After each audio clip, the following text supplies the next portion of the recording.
સ્વાધ્યાય 4.2 અહીંયા આપણને કેટલીક આકૃતિઓ આપી છે અને કહેવામાં આવ્યું છે કે નીચેના વક્રનું એક ખુલ્લા અને બે બંધ વક્રમાં વર્ગીકરણ કરો. અહીંયા આપણને 5 આકૃતિઓ આપવામાં આવી છે, જેની પહેલાં આપણે રચના કરીશું.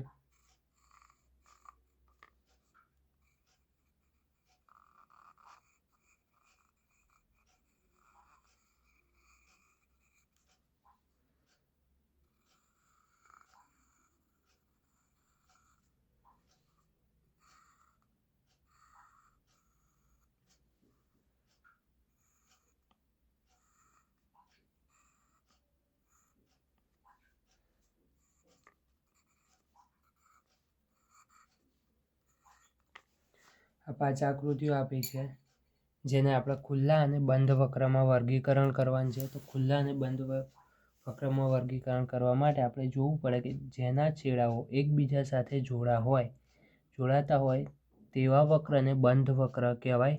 તો આપણે આકૃતિમાં જોઈ શકીએ છીએ કે વક્ર બી, ડી અને ઈના છેડાઓ એકબીજા સાથે જોડાયેલા છે, જ્યારે એ અને સીના છેડાઓ એકબીજાથી મુક્ત છે, જે એકબીજા સાથે જોડાયેલા નથી. માટે આપણે વર્ગીકરણ કરવું હોય તો કહી શકાય કે એ અને સી વક્ર એ અને સી એ ખુલ્લા વક્ર છે, જ્યારે બી, સી અને બી, ડી અને ઈ એ બંધ વક્ર છે.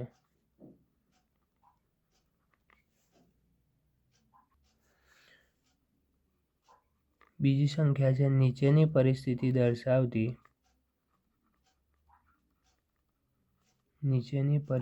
દર્શાવતી રફ આકૃતિ દોરો.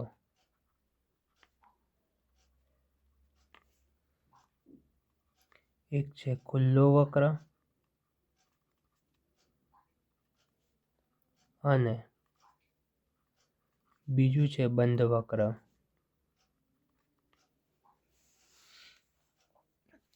આપણે આકૃતિની રચના કરીશું. ખુલ્લો વક્ર એટલે એવો વક્ર કે જેના છેડાઓ એકબીજા સાથે જોડાયેલા ના હોય. આ થઈ ખુલ્લા વક્રની રચના. જ્યારે બંધ વક્રની રચના કરવી હોય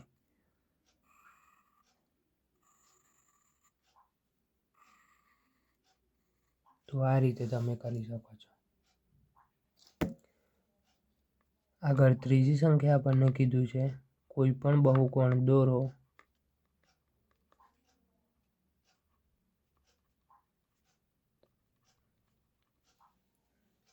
દોરો તેની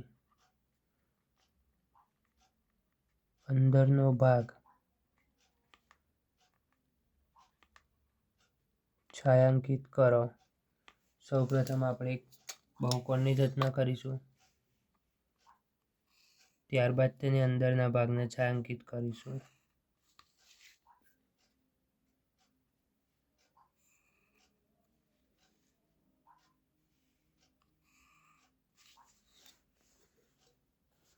આ થયો આપણો બહુકોણ એ બી, સી અને ડી. ત્યારબાદ આ રીતે એના અંદરના ભાગને છાયાંકિત કરી દેવા.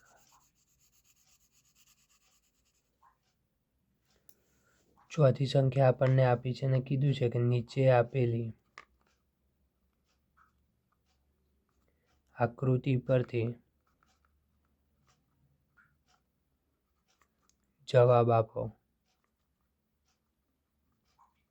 એક આકૃતિ આપણને આપી છે, જે આપણે દોરી દઈએ. આ રીતની આપણને આકૃતિ આપી છે અને પ્રશ્ન પૂછ્યો છે. પહેલો પ્રશ્ન છે કે શું તે વક્ર છે? એટલે કે આ આકૃતિ જે આપી એ વક્ર છે. અને બીજો પ્રશ્ન છે, શું તે બંધ છે? શું તે બંધ છે? તો જોઈએ, સૌપ્રથમ આપણે જોઈએ તો આ આકૃતિ એ વક્ર છે, કારણ કે આ આકૃતિ એ રેખાખંડોથી બનેલી નથી, માટે આપણે લખીએ હા તે વક્ર છે. બીજો પ્રશ્ન છે, શું તે બંધ છે? તો હા તે બંધ છે, કારણ કે તેના છેડાઓ એકબીજાને જોડે છે અથવા તો તેના છેડાઓ એકબીજા સાથે જોડાયેલા છે. પાંચમી સંખ્યા છે, જો શક્ય હોય તો નીચેની પરિસ્થિતિ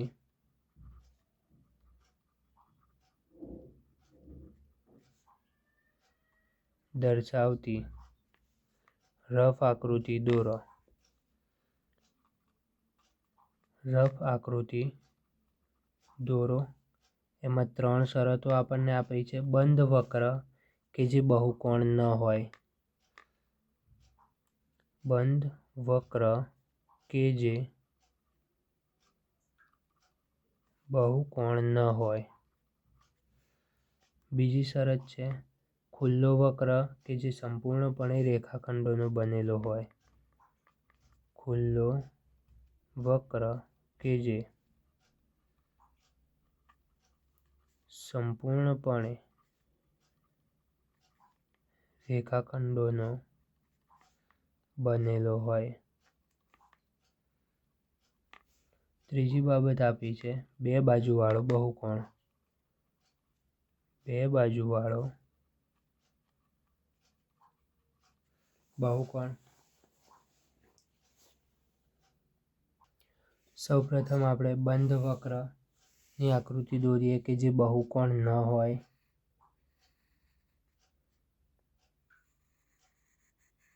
તો આ રીતે એને દોરી શકાય.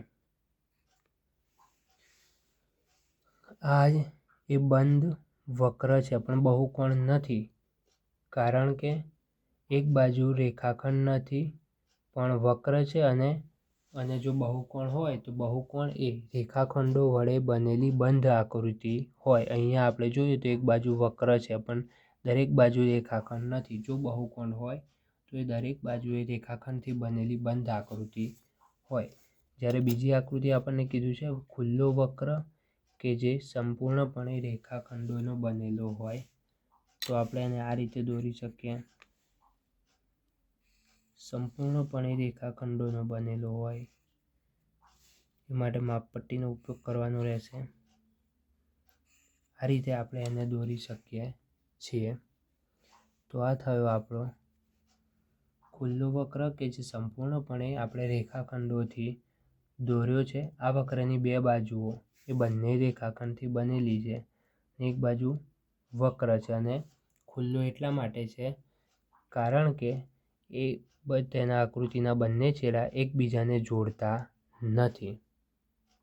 આગળ ત્રીજી આકૃતિ દોરવાની કીધી છે કે બે બાજુવાળો બહુકોણ, પણ બે બાજુવાળો બહુકોણ દોરવો શક્ય નથી.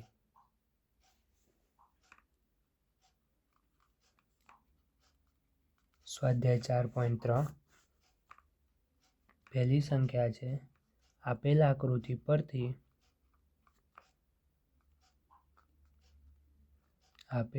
આકૃતિ પરથી ખૂણા લખો. આપણને પુસ્તકમાં એક આકૃતિ આપી છે જે આપણે દોરી દઈએ.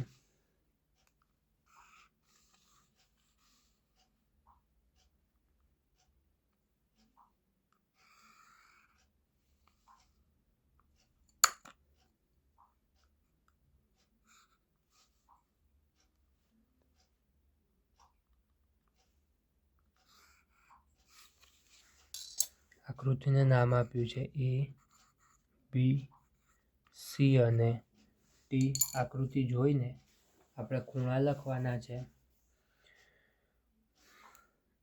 આપણને ખબર છે ખૂણાની રચના કઈ રીતે થાય છે, તો કે સામાન્ય ઉદ્ભવ બિંદુ એટલે કે એક જ ઉદ્ભવ બિંદુ ધરાવતા બે કિરણો દ્વારા ખૂણાની રચના થાય છે. જોઈએ તો આપણે કિરણ AB અને કિરણ એ બીનું સામાન્ય ઉદ્ગમ બિંદુ છે એ, એટલે કે એના દ્વારા એક ખૂણો બને છે DAB. આ રીતે જેટલા પણ ખૂણા બને છે એ જોઈશું. તો જોઈએ કયા કયા ખૂણા આપણને મળે છે. તો પહેલાં મળે છે ખૂણો DAB, ખૂણો DAB મળે છે. ત્યારબાદ મળે છે આપણને ખૂણો CBA. તો લખીએ ખૂણો CBA. ત્યારબાદ આપણને મળે છે ખૂણો BCD. ત્યારબાદ આગળનો ખૂણો મળે DCA. લખીએ ખૂણો CDA. આગળની સંખ્યા છે બાજુમાં આપેલી આકૃતિ પરથી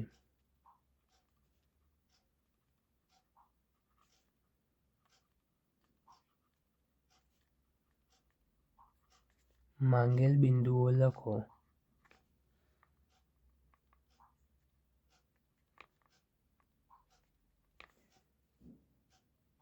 પહેલા કીધું છે ખૂણા DOE નું અંદરનું બિંદુ. ખૂણા DOE નું અંદરનું બિંદુ. ત્યારબાદ કીધું છે ખૂણા EOF ના બહારના બિંદુ. અને છેલ્લે કીધું છે ખૂણા EOF પરના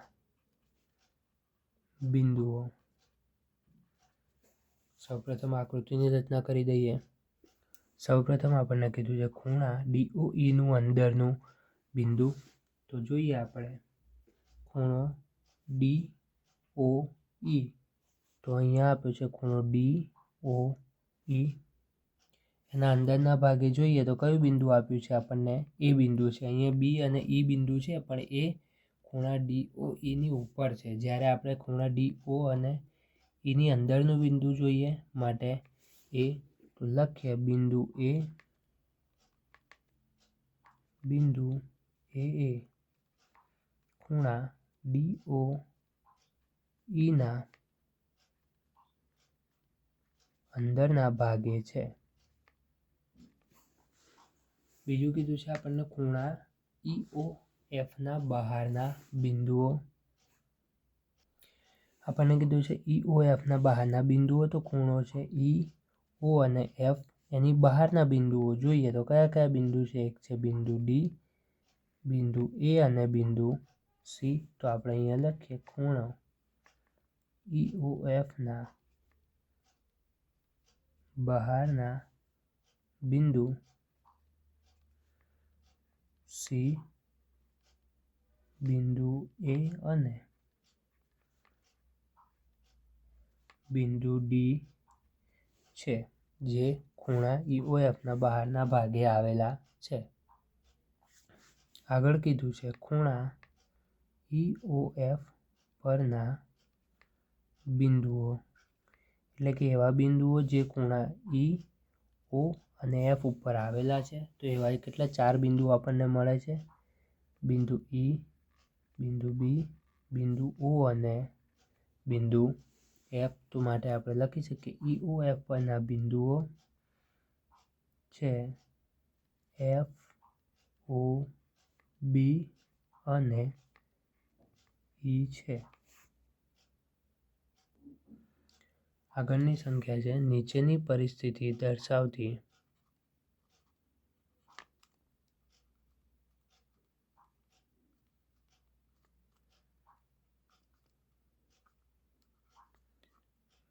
બે ખૂણાઓની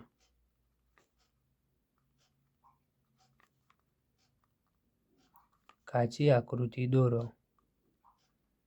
કાચી આકૃતિ રચો. એમાં પહેલા કીધું છે બંનેમાં એક સામાન્ય બિંદુ હોય. બંનેમાં એક સામાન્ય બિંદુ હોય. બીજું કીધું છે બે સામાન્ય બિંદુ હોય.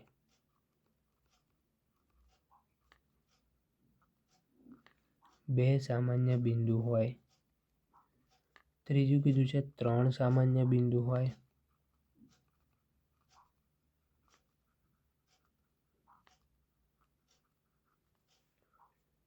ચોથું કીધું છે 4 સામાન્ય બિંદુ હોય.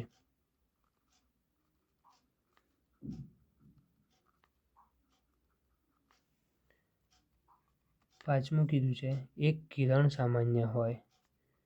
એક કિરણ સામાન્ય હોય એટલે આપણે બે ખૂણાઓની આકૃતિ રચવાની છે, જેમાં પહેલામાં એક સામાન્ય બિંદુ હોય, બીજામાં 2, ત્રીજામાં 3 અને ચોથામાં 4 સામાન્ય બિંદુ હોય.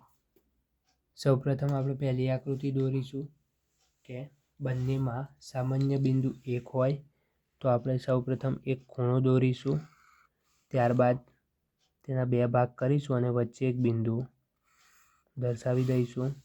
એક ખૂણો આપણે દોર્યો, ખૂણો એ બી સી, જેનો મુખ્ય ખૂણો બી છે. એના વચ્ચેથી ભાગ કરીને બીજું એક કિરણ દોરી દઈશું, કિરણ બી અને ડી દોર્યું તો આપણને 2 ખૂણા મળી ગયા, ખૂણો સી બી ડી અને એ બી સી 2 ખૂણા મળ્યા, જેનું એક સામાન્ય બિંદુ કહીએ તો એ બિંદુ ડી છે. બીજી આકૃતિ છે કે 2 એવા ખૂણા રચો કે જેમાં 2 સામાન્ય બિંદુ હોય. એના માટે સૌપ્રથમ આપણે એક ખૂણો દોરીશું. એક ખૂણો આપણે દોર્યો, જેને આપણે નામ આપીએ એક્સ, વાય અને ઝેડ, અને નામ આપીએ ઝેડ. બરાબર છે. ત્યારબાદ આપણે 2 સામાન્ય બિંદુ જોઈએ છે, એટલે એક ખૂણો આપણને મળ્યો એક્સ વાય ઝેડ. તો બીજો એક ખૂણો એવો જ રચવો પડશે કે જેમાંનાથી બિંદુ ઝેડ અને વાય પણ તેમાં સામેલ હોય. એવો ખૂણો રચવા માટે અહીંથી આપણે એક કિરણ દોરીશું, જેને નામ આપણે આપીએ ડબલ્યુ. આ રીતે આપણે જે આકૃતિ દોરી એમાં આપણને 2 સામાન્ય બિંદુ મળે છે. 2 ખૂણા છે, પહેલાં તો જોઈએ તો એક્સ વાય અને ઝેડ. એક ખૂણો, બીજો ખૂણો છે ડબલ્યુ ઝેડ અને વાય. જેમાં જોઈએ તો સામાન્ય બિંદુ 2 છે, એક ઝેડ અને બીજો છે વાય બિંદુ.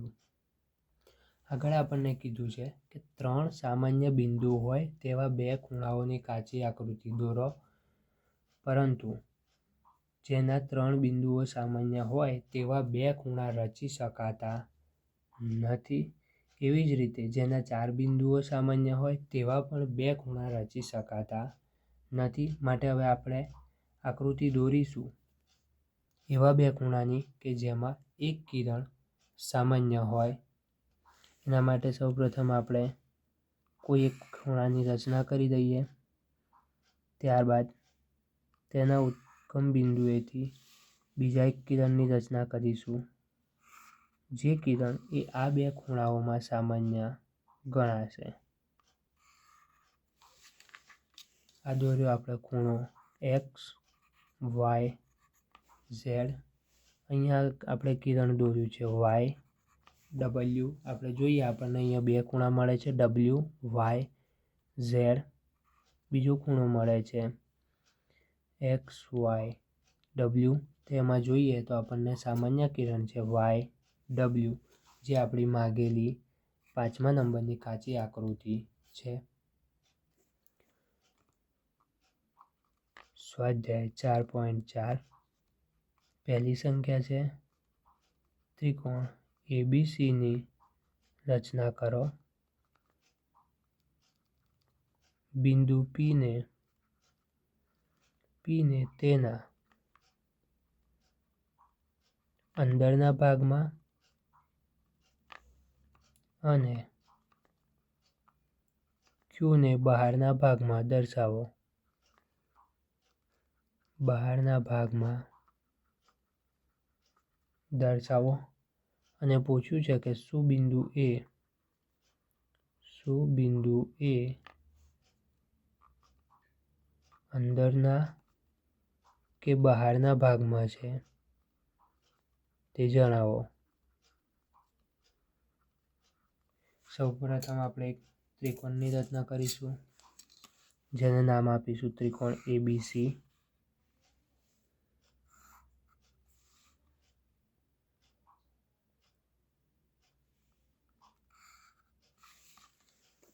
આ થયું આપણું ત્રિકોણ એ બી સી.